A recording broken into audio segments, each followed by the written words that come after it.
Morgan's country.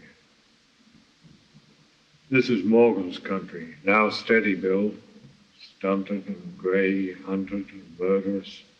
Squeeze for the first pressure, shoot to kill. 5, a star dozing in its cold cavern. 6, first shuffle of boards in the cold house, and the sun lagging on 7. A grey wolf at his breakfast. He cannot think why he must make haste, unless because their eyes are poison at every well where he might drink, unless because their gabbling voices force the doors of his grandeur, first terror, then only hate, now terror again. Dust swarms under the doors, ashes drift on the Dead Sea shadow of his plate. Why should he heed them? What to do but kill when his angel howls, when the sounds reverberate in the last grey pipe of his brain? At the windowsill, a blowfly strums on 2 strings of air. Ambush and slaughter tingle against the lull. At the cave, his mother is close beside his chair, her sunless throat scribbled with cobwebs, bones rattling in her throat when she speaks. And there the toad's towering father leans like a splinter from the seamed palm of the plain. Their counsel of thunder arms him, a threat of rain. 7, and the blaze fiercer than the sun. The wind struggles in the arms of the starved tree. The temple breaks on a threadbare mat of grass. 8, even under the sun's trajectory, this country looks grey, hunted, and murderous.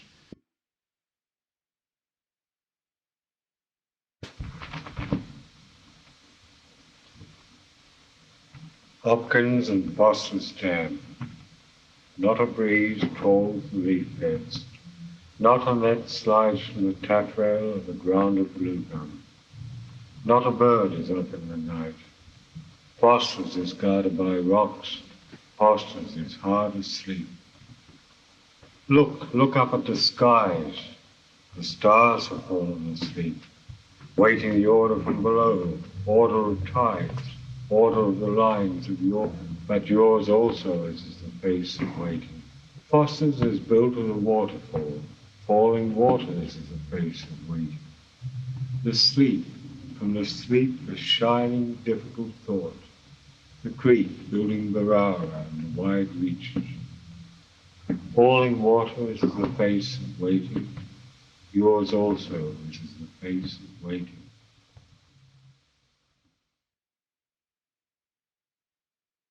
A death at Winson Green. There is a green spell stolen from Birmingham. Your peering omnibus overlooks the fence or the grey bobbing lifelines of a tram. Here through the small hours sings our innocence. Joist's apathetic pillars plot this ward. Tired timbers wheeze and settle into dust. We labour, the treacherous lord of time, the dazed historic sunlight, must be wheeled in a seizure towards one gaping bed, quake like foam on the lip, or lie still as the dead. Visitors' Day, the graven, perpetual smile, string bags agape, and pity's laundered glove. The last of the heathens shuffles down the aisle, dark glass to a beauty which we hate and love. Our empires rouse against this ancient fear, long sufferings, anecdotes levelled at our doom. Mind tracks of old allegiance prying here perplex the sick man raving in his room. Outside, a shunting engine hails from bed the reminiscent feast day, long since dead. Noon reddens, trader birds deal cannily with Winson Green, and the slouch-hatted sun gapes at windows netted in wire, and we, like early kings with book and word, cast down realities from our squared electric shore. 2 orderlies are whistling in the spring. Doors slam, and a man is dying at the core of Triumph 1. As a tattered, powerful wing, the screen bears out his face against the bed, silver, derelict, wrapped, and almost dead. Evening gropes out of colour, yet we work to cleanse our shore from limpid histories. Traffic and factory whistle turn berserk, inviolate, faithful as a saint he lies. Twilight itself breaks up, the venal ship, upon the silver integrity of his face. No bread shall tempt that fine tormented lip. Let shadows switch to light, he holds his place. Unmarked, unmoving, from the gaping bed, towards birth he labours, honour, almost dead. The wiry cricket moiling at his loom debates a themeless project with dew and night. The sick man raised beside me in his room. I sleep as a child, rouse up as a child might. I cannot pray. That fine lip prays for me with every gasp of breath. His burden grows heavier as all earth lightens and all sea. Time crouches, watching near his faceless nose. He is all life, thrown on the gaping bed, blind, silent, in a trance, and shortly dead. 5 days old, for Christopher John. Christmas is in the air. You are given into my hands out of quietest, loneliest lands. My trembling is all my prayer. To blown straw is given all the fullness of heaven. The tiny, not the immense, will teach our groping eyes. So the absorbent skies bleed stars of innocence. So cloud voice in war and trouble is at last Christ in the stable. Now wonderingly engrossed in your fearless delicacies, I am launched upon sacred seas, humbly and utterly lost in the mystery of creation, bells, bells of ocean. Too pure for my tongue to praise that sober, exquisite yawn, or the gradual, generous dawn that annihilate, maker of days. To shrive my thought for perfection, I must read old tempests of action. For the snowflake and face of love, windfall and word of truth, honor close to death. O eternal truthfulness, dove, tell me what I hold, myrrh, frankincense, gold? If this is man, then the danger and fear are as lights of the inn, faint and remote as sin, out here by the manger. In the sleeping, weeping weather, we shall all kneel down together. Bells of St. Peter Mancourt. Grey golden volleys of banter bombard the clockwork grief, a frisson of gold at the centre of prayer, bright core of life. Who knew the old lofty tower, the ancient holy eye, to come open like a flower, to roll and wink with joy? Townspeople who wear shrewd colours and know the move, now blunder and wander, I swear, in a transport of love. And the belfry, hail and blessed, picture the jolly hand milking its swinging breast of its laughing golden sound. This is Francis Webb. I would like to read you a short poem which I've just written lately, called A Feta. It tries to say something about the New Testament story of Jesus who healed the dumb and deaf man. I make him blind as well. I try to say something about creation, the world of senses, and perhaps a little about the dangers of our own time. A Feta, deaf and dumb and blind. The personal being and darkness converging in a tide of touch, warm, cold, smooth, coarse, and ruminant, whilst deploying from encampment upon servile, jubilant sand, and shapeless literal that yet sleeps within her side. So blooms a huge gaseous pain unilluminant, so darkness busies herself. Trireme of her breathing is supple valley for my face, 2 polar caverns for my lips. Come hands, fingers, the laden, bodiless ships, and merchandise of nakedness and clothing. Into sleep there a valley of my veins, and martial, dark, dark, dark of heartbeat, motion. Dedicated shoulders jostle gently about my moving, for we are of darkness. A psalmody of rains upon the forehead, our footsteps towards ocean, which drinks and renders our dumb, blind vintage of loving. Shall this be shingle of sleep? But apart from sleep, this moment heavy with hands and myrrh, we breathe, are weighed and pondered by oceans astir. Dark, dark, dark sings a timbrel of my tiny heart. Oceans groaning, groaning out of night, Ephrata, blaze home of a sudden these vandals of the will. Touch, being, only these burning, cavernous ones, but warheads of butterflies in the strafing light. Schizophrenic atom of the sun, and upon the hill an armor-plated coney trains his guns. And gnarled railway hovels, one eye winking, wait bombardment, and Galilee of mud walls and rocks, or gray-green bridges, muzzled rivers, clocks, while the honeycomb bares his teeth upon my plate.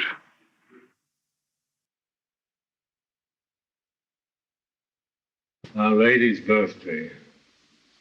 11 o'clock. Reservoirs of heaven, waters of the sun, no color, and a rippling before the prospecting nervous eye, and a tenderness wherein Calvary is begun and sunset foreboded, a tenderness coupling white heat with goldenness, and the 7 rainbow sorrows, and the urchin sea clambering about, and the haystack library, academic, decorous, Morocco and vellum, bound, stalled in the heavy light upon a calm. For the immaculate, as for original sin, it is pain to begin. From womb of grace to pedantic midwife earth, sharp oxygen needles plotting in her 2 old hands. Then a breast of valor made vagueness of the sky over automations, oceans, and rifled lands. So these, the hours of your birth, transcribe a primitive, sacred agony. But you are the child crying, small rapture and paroxysm in the lewd, snake-bodied wind. And you are an arch hurled across the wicked chasm by your playfellow of a matchless mind. Nessun Dorma, in memory of U.C. Fiore. Past 6 o'clock. I have prayed. No one is sleeping. I have wandered past the old maternity homes, red stone fermented by centuries. And there comes new light, and the cries of the rooks sweeping to their great nests are guerrilla light in a fusion, murmur, echoes, plain song. And the night will be all an abyss and depth of light between 2 shorelines in labor, birth and death. O passion, one light in the hospital window, of quickening light. O fetus, quaking toward light, sound the gaunt green. Crawl Norfolk and make shiver the window blind. Harass nebulae for brawling. Find him, find. And now the bar, the feeble light, glissade of tables and glasses, and the mantle set in turning his death. Broad, tender sunlights fret our twilight. His remembered voice has laid cockcrow and noon upon the harrowed palms of the sill. O broad light and tender, loosened aria, lacerate my paling cheek lines with the steep bequest of light and tears. Flood me until the man is a dawning child. Be anathema to man-made darkness. No one shall sleep. For the cry of the infant emergent, lame and white, is the cry of a soul gone towering toward the light.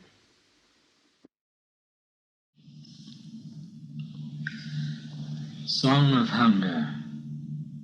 I lie extended on my canvas bed.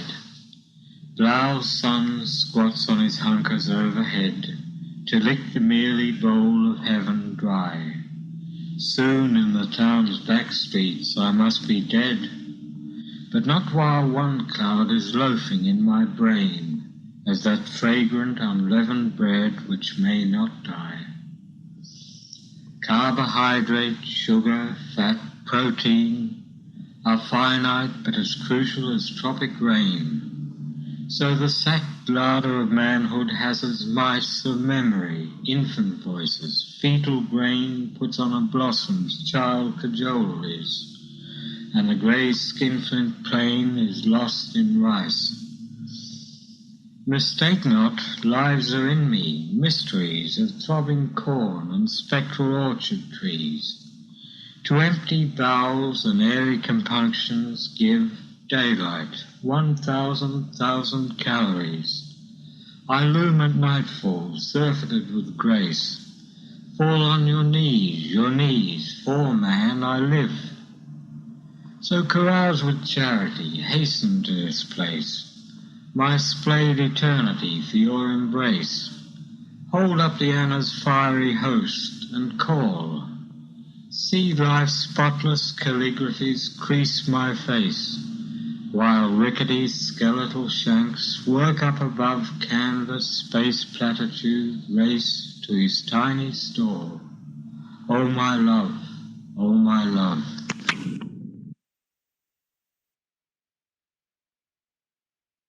St. Therese and the Child. So too the swaddled mites of mountains taste milky droplets of air, old rhymes rolled on the palate, vowel by vowel westward. And beyond all west, tablelands of musk are saturating the billet, where infant or tribe shall turn and toss and drowse, blue veins slackening a little, estuaries of blood and moon pulse, and this tented rose before me, while sulky darkness gnaws at our trees. Your beauty now is all for the king's delight. See the last lisping bird, heaven's fondest fool, patters after the passionless spindles of light, woof and warp wasting this way and that from the spool. From some staircase you have let drift one ultimate rose, nebulous of skin, but intact as dromedaries of the sun at his prime. To that carnage flows a little staid creek of cassia, myrrh, aloes.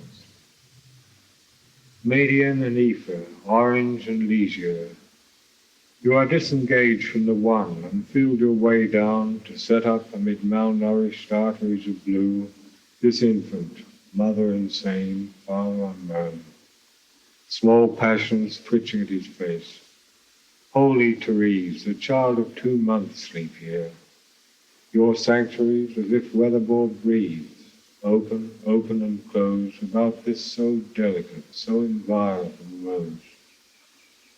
I am the sun on ticket of leave, disconsolate, wrack all about me. Even the mantle blue will not look back. Child, just to consecrate my last threads of fire to a single blue vein of you. Child that glum sleeps arrest, my parent galaxies solicit your calms, times, musing tributaries, and your saint, to swing with the tide, to luff and doze, near your seamless garment of azure and gold and rose.